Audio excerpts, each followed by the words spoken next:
Hello everyone! Magandang araw po sa ating lahat mga kalingap. Isang pagpalang araw na muli. So, eto pag-usapan natin about dito kay Tia Teresita.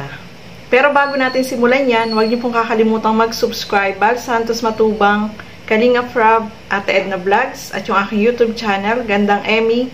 Sa mga hindi pa po nakapag-subscribe, please subscribe and please hit the notification bell para lagi po kayong updated sa aking mga ina-upload na mga reaction video. So, eto, panoorin po natin ito mga kalingap. Welcome to my channel.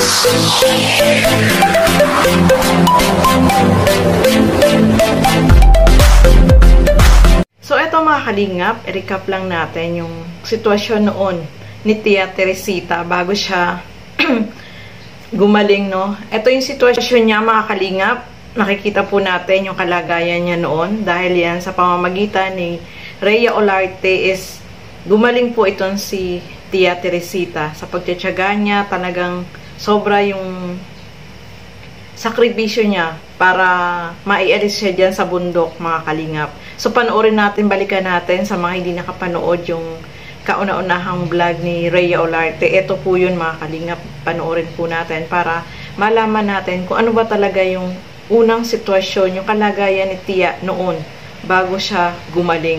Pero ngayon bakit bumabalik na uli siya sa dati mga kalingap. So alam nyo mga kalingap, itong si Tia Teresita ay maraming pinagdaanan, no?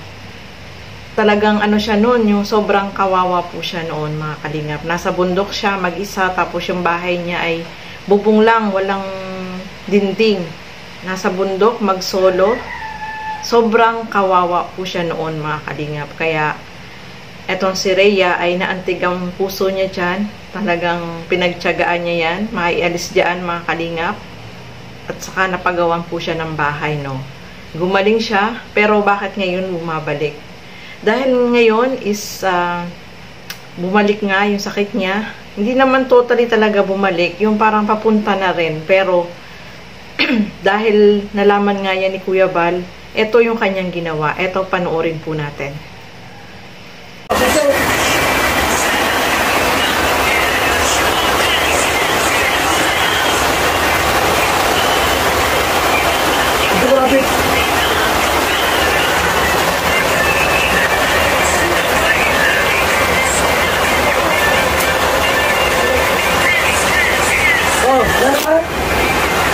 You are free! Ha? Malaya ka na! Malaya! Malaya ka na! Kasama ka! O tara, tara! Dalo mo yan! May ulan pa!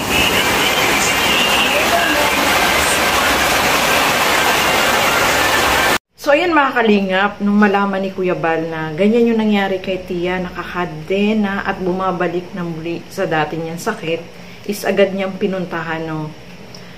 Sobrang naawa itong si Kuya Bal dito sa kalagayan ni Tia, no.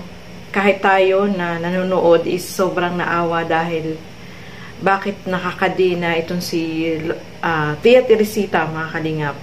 Kahit naman po sino na kahit hindi ka wala kang sakit, no, tapos ikadena ka, talagang magkakasakit ka mga kalingap, no, kasi hindi ka makakakilos dun sa loob ng bahay mo, hindi ka makakalabas, talagang magwawala ka mga kalingap. So ganito yung ginawa kay Tia, no, kasi ang sabi nung kapatid is nagwawala daw, sigaw ng sigaw at parang yung maglalayas, kaya ang ginawa nila is ikinadena. Sobrang nakakaawa po mga kalingap yung sitwasyon ni Tia, no. Alam natin na itong si Tia ay nagkaroon ng depression nga, yung malala dati yung sakit niya, pero gumaling siya, no. Pero yung hindi naman tama yung ginawa ng kapatid niya na ikadena, no. Ano pa siya si Tia, ano pa yung pag kinausap mo siya, maano pa siyang sumagot yung alam niya pa kung ano yung isasagot niya, no, mga kalingap. So, sobrang nakakaawa, nakakaantig ng puso. Kaya, ang ginawa ni Kuya Bal dyan, mga kalingap, is talagang nirescue niya po nila, no. Pinuntahan, kita nyo naman, tinanggal na yung kadena at isinama sa lighthouse, no. Kahit na umuulan, ay sumugod dyan sila Kuya Bal para i-rescue itong si Tia. Dahil sobrang maawa ka sa kalagayan ni Tia, no.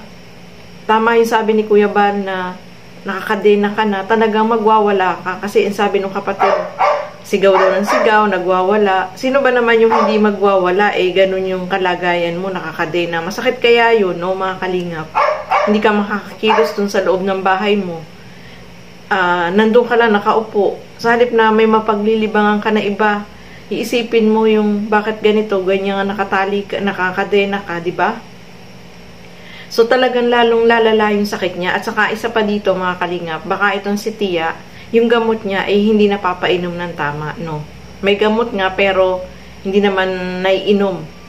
Kaya bumabalik yung sakit niya. At saka kailangan niya po talaga ng yung kakausap sa kanya, yung bibisitahin siya para yung sakit niya, alam natin, yung ganyan sakit is talagang babalik yan kapag hindi talaga naalagaan, hindi tuloy-tuloy yung pag-inom ng gamot. Kagaya nung nangyari kay Bina, mga kalingap. Si Bina ngayon is nagbalik uli dun sa dati niyang sakit, no? Na nandoon siya sa kwarto, natutulog, nakakumot, ganyan. So, sobrang nakakaawa po yung sitwasyon, no? Itong si Tia, may mga kapatid siya, may magulang siya, pero ayan, ikinadena siya. Pero itong si Kuya Bal, talagang umaksyon siya. Gusto niyang maialis dyan si Tia Teresita para hindi magtuloy-tuloy yung kanyang pagbalik uli sa dati, no? Yung depression ay bumalik. Alam niyo, mga kalingap, itong si Tia, nakita ko na siya in person. Nakasama ko na nung pumunta kami ng Daet. Magkatabi pa kaming natulog doon sa bahay ni Rhea. Kasi doon kami tumuloy kay La Rhea noon. Kaya itong si Tia ay nakakwentuhan ko na, na-interview ko na at may video ako na, ayan, in-upload noon kasama si Tia. In-interview ko siya at ano siya, makwento siya, madaldal siya, mga kalingap, nakakatuwa siya. Hindi siya nauubusan po ng kwento, mga kalingap. Kaya sobrang nakakaawa nung makita natin na itong si Tia ay nakakadena, no. So, maraming salamat kay Kuya Bal dahil inalis niya siya dyan, kinuha niya, ni-rescue, at hopefully, etong si Tia ay tuluyang gumaling, mga kalingap.